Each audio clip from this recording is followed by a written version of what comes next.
Welcome to the Brass and Woodwind Shop. At the end of a flute head joint there is what's called a crown, and below that there is a cork assembly, and I'll show you what that looks like. There's a cork that keeps everything sealed so that there are no leaks, and then there's a threaded washer that holds the cork in, and there's a screw that goes through the cork, and then there's the crown.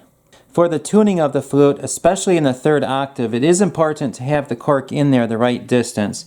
And if you've ever noticed on a flute cleaning rod, there's usually a little line on there. You take the end of the cleaning rod and put it in the head joint of the flute, and you can see through the embouchure hole where the line is. The line should be centered on the embouchure hole. If the line is not centered, and here you can see it is too far this way, you take the crown and you turn it until the line is centered in the embouchure hole.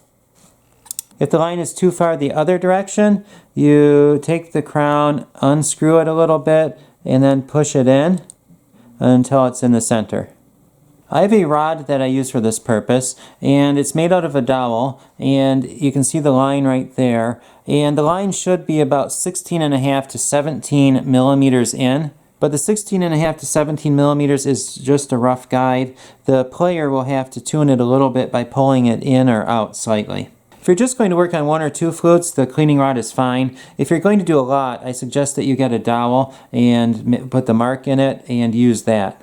Sometimes these are too loose, and if you can pull it out without much effort, that is too loose. And this should be either replaced or tightened. There is a way to tighten these. Cork expands with heat. So if you put that in there and then take a mini torch and heat that up, put the flame on there for probably about 6 or 7 or 8 seconds, and sometimes that can tighten it up enough. If the heat does not tighten up the head cork enough, it is probably time to replace it. I hope this video has been helpful. Look in the description below for a link to the video on how to replace flute head corks.